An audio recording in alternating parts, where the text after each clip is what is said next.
आप देख रहे हैं नोमानी यूट्यूब चैनल। प्रधान जी घर पे हैं? प्रधान जी से बता दीजिए मदरसा अरबिया काशफुल उलूम नानपारा से चंदा के लिए आए हैं। प्रधान जी घर से बाहर निकलो, मुफ्ती साहब चंदा खातिर आए हैं। कहाँ से? मदरसा अरबिया काशफुल उलूम नानपारा से ने।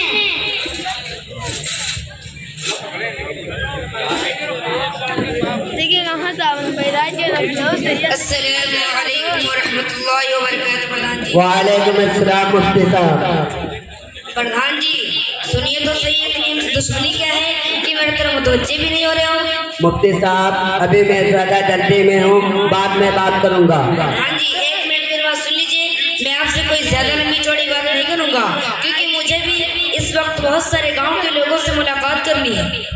तुम जैसे लोगों से तो मैं बहुत डरता हूँ, लेकिन फिर भी कहिए क्या बात है? क्यों प्रधान जी, हम जैसे लोग दरिंदे तो नहीं होते कि आपको हमसे डर लगता है?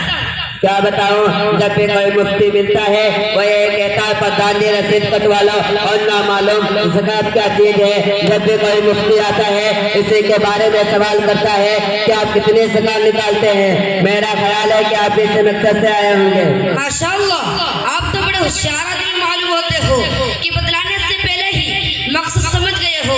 मगर मैं तो नहीं समझा कि इसमें कोई डरने की बात है। जब आप इतने मालदार हैं तो मुफ्ती लोग पूछेंगे। डरने की बात नहीं तो और क्या है। ऐसे ज़कात के नाम पर पैसा करना मालूम हो लोग हमारा कितना मान लोगे, और मुझे आज तक उसका कोई फायदा ही नहीं मिला। इसी वजह से कई सालों से तुम जैसे मुफ्तियों से मिलना छोड़ दिया है। जब भी कोई मुफ्ती आता है उसको कोई बहाना बताकर घर से बाहर चला जाता हूँ। प्रधान जी तो क्या आप ज़कात नहीं देते हो? अच्छा प्रधान जी ये बतलाइए कि आपका कारोबार क्या है और उससे कितनी कमाई है? मुफ्ती साहब कारोबार तो कुछ भी नहीं, बस 50 किलो जमीन जिसमें हर साल 200 कुंटल धान और 50 कुंटल गेहूँ हो जाते हैं। आगे क्या बताओ, किसी तरह घर चल रहा है। अल्हम्दुलिल्लाह, आपकी आमदनी तो बड़ी अच्छी है, फिर आपने तंग दिल होकर ज़कात देना क्यों छोड़ दिया? हालांकि आप पर तो बड़ी मिक़दार में ज़कात फर्ज है। मुफ्ती साहब आप भी मुझे उल्टा कलमा पढ़ाने लगे। ज़कात की वजह से तो मैं बर्बाद हो गया हूँ और अब सिर्फ की बात कर रहे हो। मुफ्ती लोग आकर मेरा मान ले गए, मगर न कभी उन्होंने ज़कात देने का कोई फायदा बतलाया है और न ये भी बतलाया कि ज़कात हो भी जाती है। इससे मैं तंग आकर मुफ्ती लोग को चंदा देना छोड़ दिया है। मैंने सोचा कि इसी तरह मुफ्ती लोग आते रहे और मैं बिक जाऊंगा। प्रधान जी इसमें उल्टा कलमा पढ़ाने की कोई बात नहीं है। अगर आपको अब तक ज़कात के बारे में किसी ने नहीं बताया है, इसमें उल्टा कलमा पढ़ाने की कोई बात नहीं है। अगर आपको अब तक ज़कात के बारे में किसी ने नहीं बतलाया है तो आइए मैं आपको बतलाता हूँ। प्रधान जी आपको मालूम होना चाहिए कि जिस तरह हर मुसलमान पर नमाज रोज़ा फर्ज है, इसी तरह हर ऐसे शख्स पर ज़कात देना भी वाजिब है जिसके पास शरीयत के मुकर्रर करदा निसाब के मुताबिक माल हो। अगर माल होने के बावजूद भी ज़कात ना निकाले तो उसको सख्त अज़ाब की वईद सुनाई गई है। कुरान का इरशाद है वल्लज़ीना यक्निज़ूना अज़्ज़हब वल-फ़िज़्ज़ता वला युनफ़िक़ूनहा फ़ी सबीलिल्लाहि फ़बश्शिरहुम बिअज़ाबिन अलीम। यानी वो लोग जो सोने और चांदी को जमा करके रखते हैं और उन्हें अल्लाह के रास्ते में खर्च नहीं करते, तो आप ऐसे लोगों को सख्त अज़ाब की खुशखबरी सुना दीजिए। अगरचे इसमें ज़रा तफसील है, मगर आइए मैं आपको वो भी बता देता हूँ। बात है मुमकिन है बात आपके समझ में आ जाए।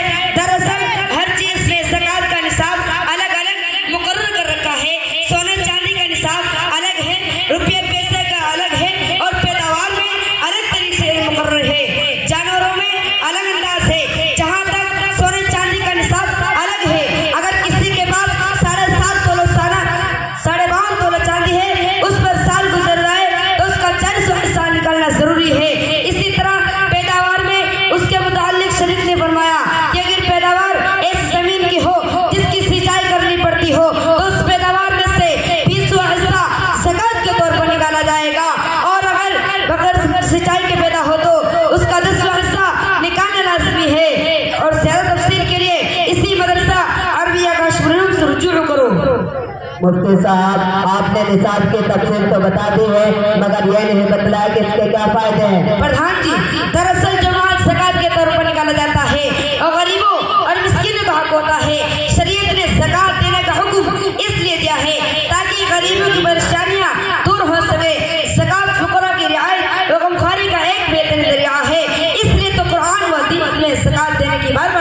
बताई है।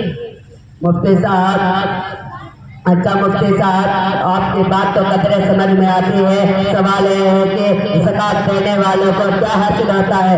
ज़कात देने से तो उसके माल में कमी आ जाती है। फिर आपने सूरज का कौन सा इंसाफ है कि एक की भलाई के खातिर दूसरे को मुसीबत में डाल दे? प्रधान जी, पहली बार आपका समझना गलत है, उससे माल में कमी होती है।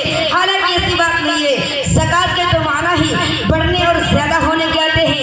अगरचे ज़ाहिरी तौर पर हमें नजर आता है कि हमारा माल घट जाता है, तो अल्लाह ताला की वही देना होती। जो लोग ज़कात नहीं देते, आप कुरान खोल कर देख लें, आपको जगह जगह मिलेंगी। अल्लाह ताला का इरशाद है कि जो लोग ज़कात नहीं देते तो क़यामत में उन्हें सोने चांदी को दागा जाएगा।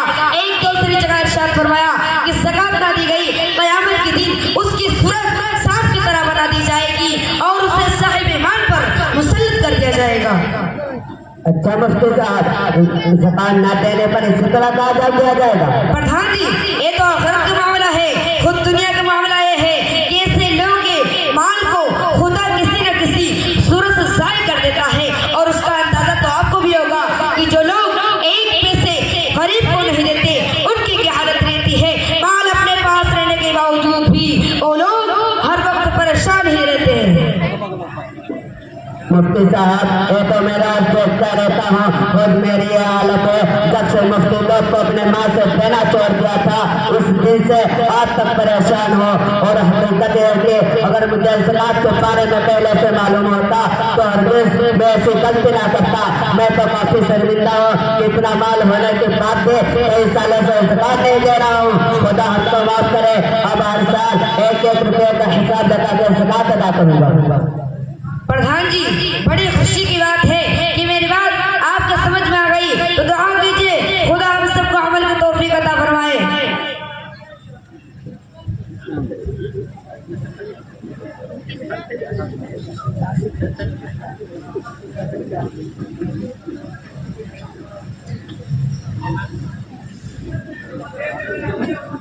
प्रधान जी, आपका नाम क्या है? मोहम्मद गुमदान, गांव का नाम? कशवापुर। कितनी की रसीद कटवाना है? 7,000।